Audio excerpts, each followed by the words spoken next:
They're the opposite of one-hit wonders, songs that are the sonic equivalent of a band giving up.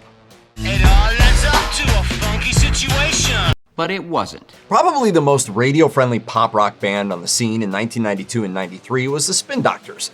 The group's album Pocket Full of Kryptonite sold 5 million copies on the strength of its playful, danceable singles and that double entendre that went over a lot of people's heads. These included the top 20 hits, Two Princes, and this little ditty. The jam band with a knack for hooks and guitar crunches quickly released a follow-up album, 1994's Turn It Upside Down. To hype the album, the Spin Doctors released Cleopatra's Cat as the initial single. My girlfriend's cat is smaller than me. The song didn't sound like anything the Spin Doctors had recorded before. You see, Spin Doctors were at their base a jam band. They just happened to be one that had great radio success. So they were more Fish than they were, say, REM. But to new listeners, it was more like, I do not understand. The song is challenging to say the least and more than a bit self-conscious. Meanwhile, the rest of the band backs up lead singer Chris Barron with a free-form mixture of coffeehouse jazz and beat poetry. And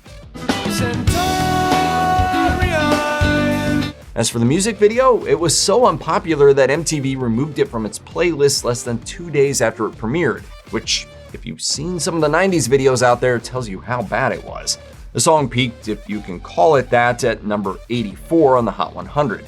The Spin Doctors tried to regroup by releasing a very Spin Doctors track, You Let Your Heart Go Too Fast. Too late. The damage was done. The new song didn't make the top 40, and the Spin Doctors vanished permanently from the pop chart. If you catch them live today, they're probably not going to play Cleopatra's Cat, so don't bother making a sign. Aruba, Jamaica, ooh, I wanna take it. The musical comeback story of 1988 was the Beach Boys. They hadn't had a top 10 hit since 1976, but 12 years later, their single Kokomo went to number 1.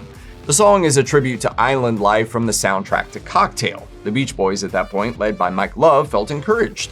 The band doubled down on the Kokomo sound, churning out music heavy with 60s nostalgia, but soaked in the 80s synth sound.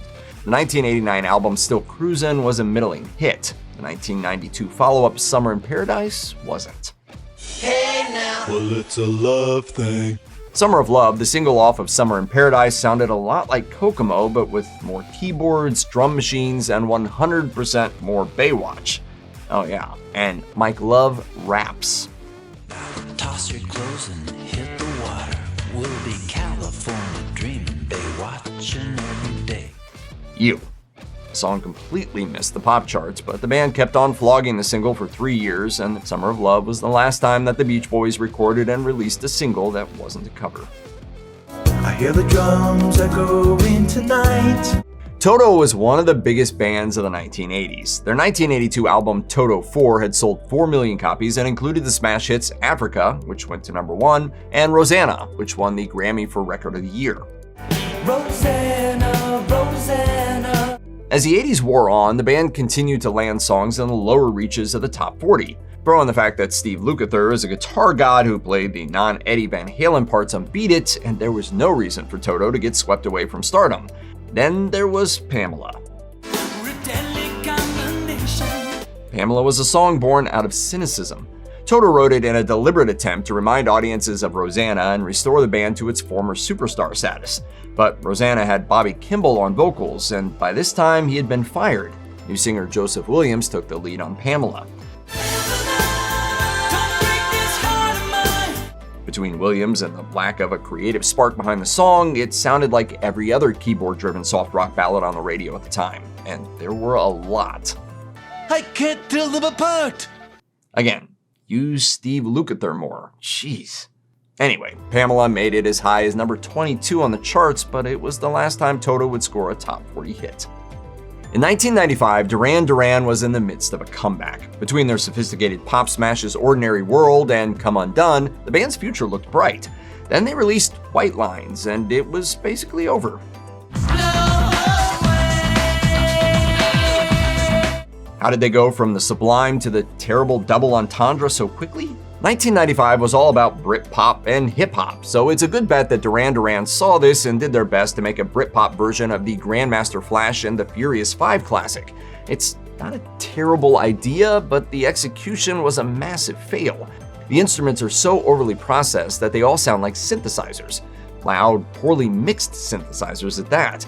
They nearly drown out singer Simon Le Bon's teeth-grinding vocal throughline. White Lines was on the album Thank You, a collection of shrill, oblivious covers of well-known songs that also saw Duran reinterpret Lou Reed's Perfect Day as a soft rock number, and Public Enemy's 911 is a Joke as a blues song. Why? Judging by the music, there's no logical explanation.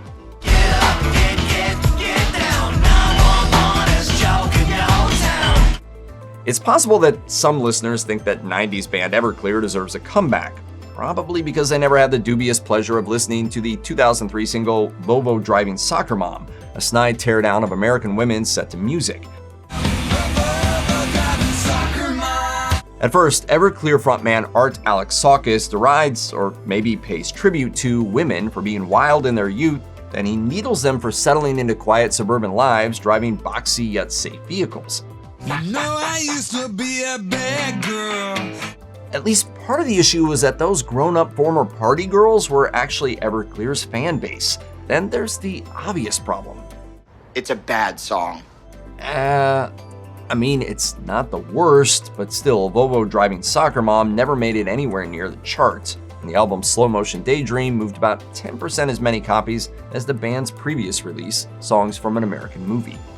Shortly thereafter, two-thirds of Everclear, drummer Greg Eklund and bassist Craig Montoya, made it ever so clear they were done and bolted. Alexakis then left Capitol Records and has since reformed Everclear with hired musicians. The band never again reached its former heights, either artistically or commercially.